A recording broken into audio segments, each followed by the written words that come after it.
Introduction. Almighty help us. What has happened, Grandpa? Why are you looking sad? Oh, children, storms and cyclones are continuously occurring on the earth and causing destruction all over. Dear children, are you aware of the cyclones? No, Grandpa. What is it?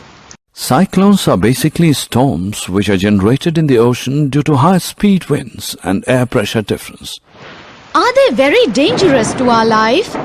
Yes, children. In October 1999, Orissa was hit twice by the cyclones with wind speed of 200 km per hour and 260 km per hour. Many people died and many became homeless. Agriculture, transport, communication and electric supply were badly affected. I think we should have more knowledge about it.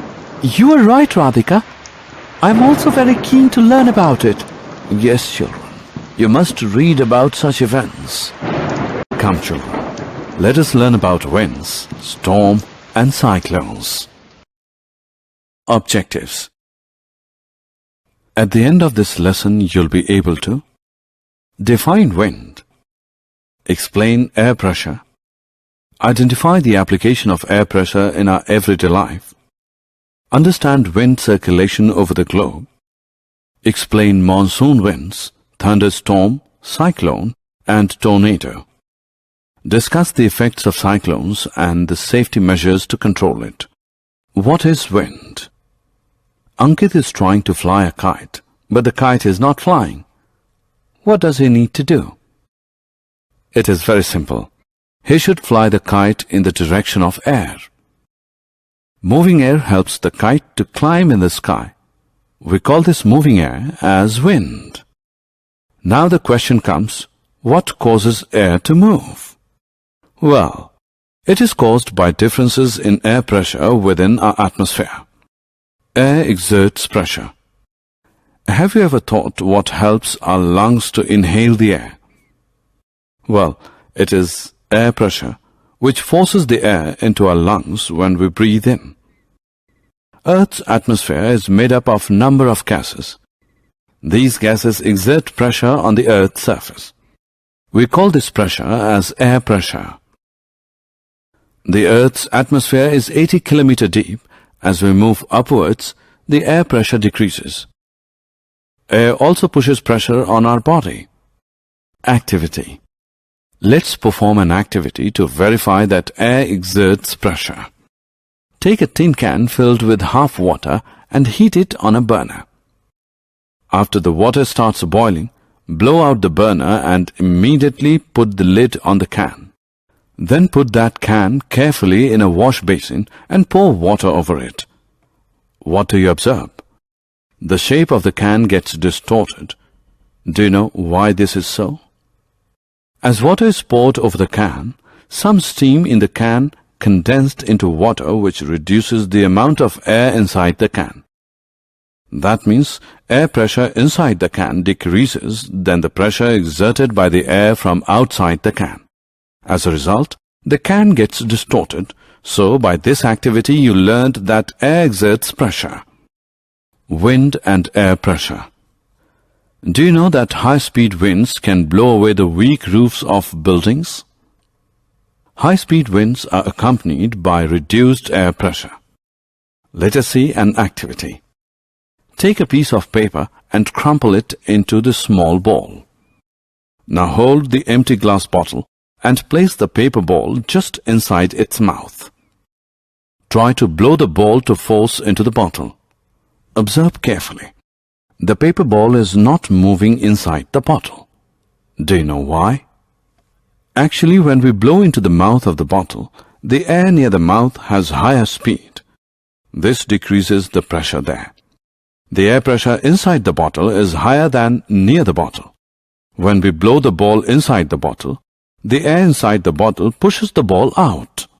So children, we concluded that increased wind speed is accompanied by reduced air pressure. Air expands on heating. Can you tell why smoke always rises up? Let us discover the answer of this question by trying a simple activity. Take a wooden stick and tie a piece of thread in the middle of it.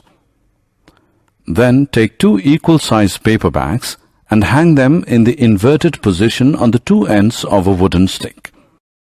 Hold the stick with the help of a thread and place a burning candle below one of the bags. We notice that the balance of the two bags got disturbed. This is because as the warm air rises up, it pushes the bag above the candle.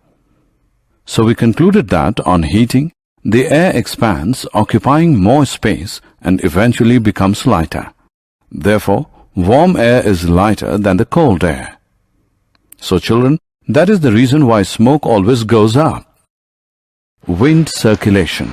I have one question in my mind. Can I ask you, Grandpa? Yes, Radhika, tell me. How does the wind circulate on the earth? It is very easy to understand. The warm air is light, so it rises up at a place, as a result of which air pressure of that area gets lowered. The cold air from the surrounding areas rushes in to fill its space. Energy from the sun heats the earth's surface. Equator is the region which receives maximum heat from the sun than the polar regions. The air in these regions gets warm. The warmer air rises up and the colder air coming from the polar regions moves in to fill the empty space.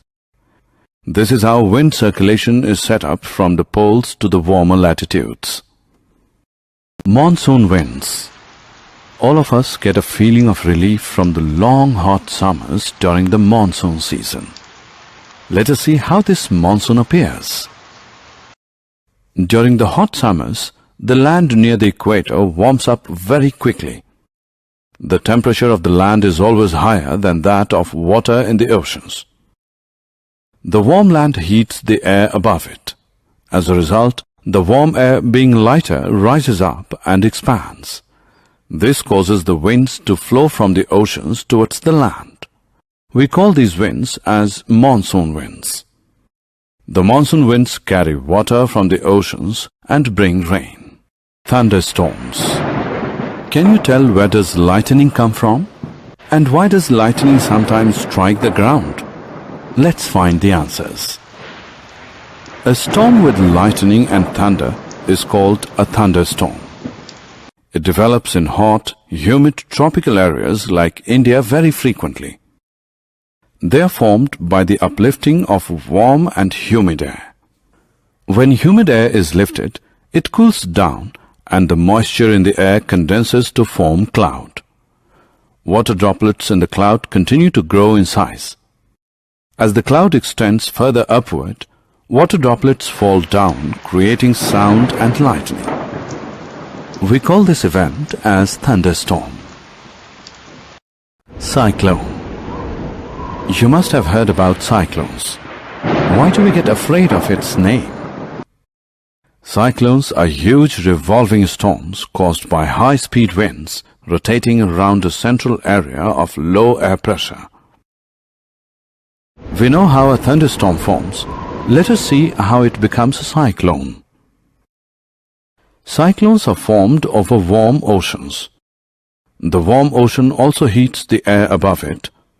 When humid air is lifted, it cools down and forms cloud. The low air pressure created over the ocean begins to pull the clouds in, and the clouds begin to rotate due to Earth's rotation. These clouds continue to grow larger and begin spinning more.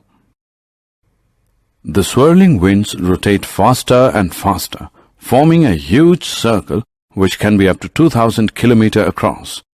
The center of a cyclone is a calm area. It is called the eye of a storm. As the cyclone builds up, it begins to move. Cyclones are extremely destructive. It can lift the water as high as 3 to 12 meters. As a result, the seawater enters the low-lying coastal areas, causing loss of life and property. It also causes heavy floods. As a result, fertility of a soil can also be reduced. Now it has become to monitor cyclones with the help of satellites and radars. Tornado. A tornado is a violent rotating funnel cloud of air that reaches from the sky to the ground. The most violent tornado can lead to tremendous destruction. It can blow away large buildings, uproot trees, and hurl vehicles hundreds of yards. They may form within cyclones. The eastern coast of India is more vulnerable to cyclones than the western coast. Summary. Let us summarize what we have learned. Moving air is called wind. Air around us exerts pressure. Pressure exerted by air is called air pressure. Air expands on heating and contracts on cooling. Warm air is lighter than the colder air. A warm air rises up, air pressure at that place decreases, and the cooler air moves to that place. Uneven heating on the earth causes wind circulation. Monsoon winds flow from the oceans towards the land. These winds carry water from the oceans and bring rain. A storm with lightning and thunder is called a thunderstorm. Cyclones are huge revolving storms caused by high-speed winds and air pressure difference. A tornado is a violent rotating funnel cloud of air that reaches from the sky to the ground.